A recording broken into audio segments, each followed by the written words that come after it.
쌀 때 사서 비쌀 때 팔면 수익을 얻어요. 그러니까 아주 되게 단순한 구조로 이루어져 있죠. 저도 돈을 많이 벌었습니다.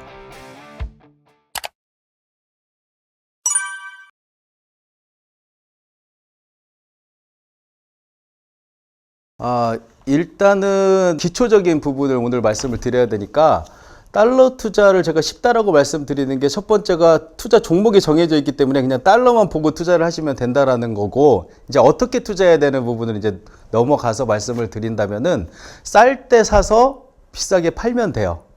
그러니까 워런 버핏이 이런 얘기를 했어요. 제 투자 원칙 첫 번째는 잃지 않는 겁니다. 두 번째도 잃지 않는 겁니다. 세 번째는 첫 번째와 두 번째를 잊지 않는 겁니다. 그러니까 잃지 않아야지 투자에 성공할 수 있다라는 얘기를 한 건데, 이 얘기만 듣고 보면은 당연한 소리 감사합니다 뭐 이렇게 되거든요. 근데 이 워런 버핏이 이 뒤에 한 얘기가 사실 있었어요. 사실은 이제 저는 그걸 더 중요하게 생각하는데, 다음에 한 얘기가 뭐냐면은, 무엇이든 그것의 가치보다 싸게 사면 잃지 않습니다, 이 얘기를 덧붙였거든요.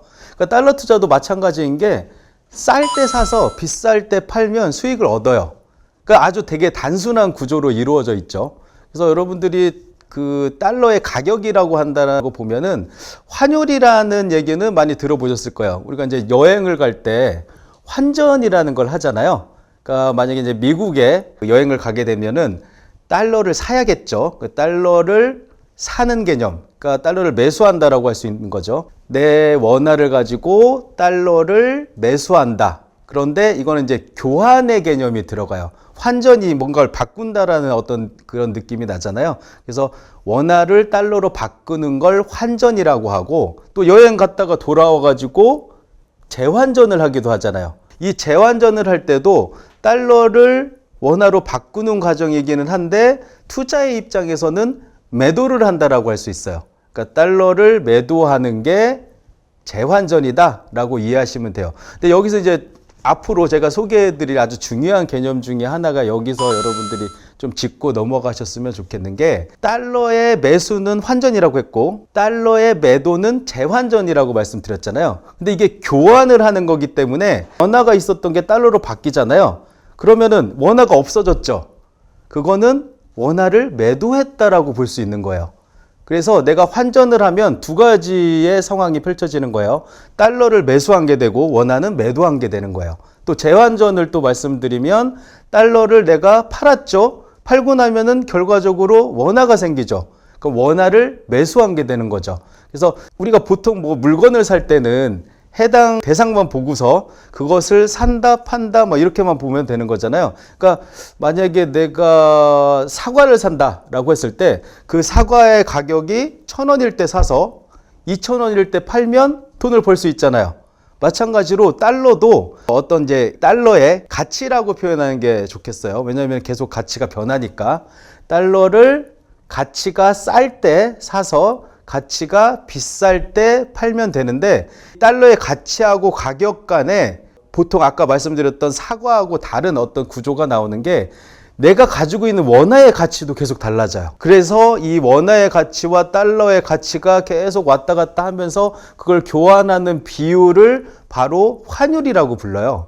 그래서 이 환율이 달러 투자자의 입장에서는 한마디로 가격이라고 보시면 되고, 그래서 앞으로는 제가 달러의 가격이라고 말했을 때 환율로 이해를 하시면 되는데, 환율이 낮았을 때 사서 환율이 높았을 때 팔면 수익을 얻을 수 있는 그런 투자라고 이해하시면 될 것 같습니다. 그래서 여러분들이 지금 설명을 들으시면 뭐 이렇게 쉽지? 그냥 쌀 때 샀다가 비쌀 때 팔면 되는데 뭐 이게 투자야? 라고 생각하시는데, 쉽습니다. 쉽기도 하고 또 돈도 된다 라는 것을 아실 수 있을 거라고 생각합니다. 그리고 저도 돈을 많이 벌었습니다.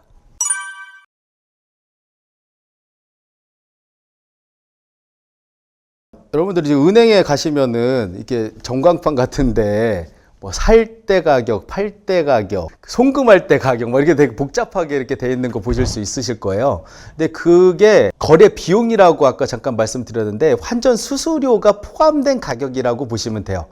기준 환율이 만약에 1,000원이면은 은행 같은 경우에 환전 수수료가 살 때 1.75%, 팔 때 1.75%의 수수료가 발생해요.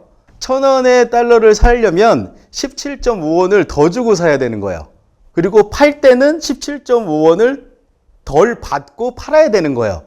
그러니까 내가 이거를 장기 투자용으로 산다면 내가 17.5원을 더 주고 사더라도 뭐 한 1년 정도 지나면은 뭐 20원, 30원, 뭐 300원 이렇게 오를 수도 있기 때문에 17.5원 정도의 수수료는 비용이라고 생각하셔도 되겠죠. 근데 단기 트레이딩은 샀다 팔았다를 반복해서 수익을 이렇게 누적시키는 구조로 투자를 해서 돈을 버는 그런 구조인데 한 번 샀다가 한 달 있다가 팔고 두 달 있다가 팔고 이렇게 하면 이제 구조가 안 나오잖아요. 그래서 이 환전 수수료, 그러니까 거래 비용이라고 말씀드렸던 이 환전 수수료를 가능하면 낮추는 노력이 필요해요. 은행에서 환전 수수료 우대율을 적용해 드립니다. 뭐 이런 얘기 혹시 들어보셨을 거예요. 그게 바로 이 거래 비용을 낮춰주는 거라고 보시면 돼요. 예를 들어서 환전 수수료 우대율을 100% 해주는 은행이 있다면 내가 기준 환율이 1,000원일 때 거래 비용이 전혀 안 드는 구조가 나오겠죠. 그러니까 환전 수수료가 없는 거예요. 근데 보통 시중 은행 같은 경우에는 90%까지가 거의 뭐 최고 환율 수수료 우대율일 거예요. 90%의 환전 수수료 우대율을 적용받으면 10%인 1.75원만 내면 된다라고 보시면 돼요. 그렇게 되면은 내가 환전을 해서 재환전을 하면 아까 살 때 1.75원, 팔 때 1.75원 그러면은 총 3.5원이 되잖아요. 그러면은 이걸 가지고 내가 수익을 언제 낼 수 있는지도 알 수가 있어요. 장기 투자를 할 때도 환전을 싸게 하면 거래 비용을 최소화해서 사는 게 좋겠죠. 근데 특히 단기 트레이딩을 할 때는 이렇게 환전 수수료 우대율을 최고로 적용받아서 달러를 사거나 팔거나 하셔야 되고요. 근데 그럼에도 불구하고 그래도 좀 비싼 것 같다라고 생각하시는 분들도 있을 것 같아요. 근데 이게 주식 투자하고 한번 비교해 보면 그렇게 비싼 게 아닌 게 주식 투자 같은 경우에는 아마 100만 원 정도를 여러분들이 투자를 해서 그 주식을 샀다가 팔면은 한 3,000원 정도의 수수료가 발생할 거예요. 그런데 아까 제가 0.35%라고 말씀드렸잖아요. 1.75%, 1.75%, 90%를 적용하면 0.175% 더해서 0.35%인데 그렇게 되면은 100만 원 정도를 거래할 때 3,500원 정도의 수수료가 발생한다라고 보시면 돼요. 그런데 달러 투자는 세금이 없거든요. 그렇기 때문에 아마 주식 투자하고 달러 투자의 거래 비용이나 수수료가 거의 비슷한 수준이구나 라는 걸 알 수가 있어요. 그런데 이렇게 하면 그래도 단기 트레이딩을 하는데 조금 부담스러울 수 있어요. 그래서 더 싸게 달러를 살 수 있는 방법을 말씀을 드리자면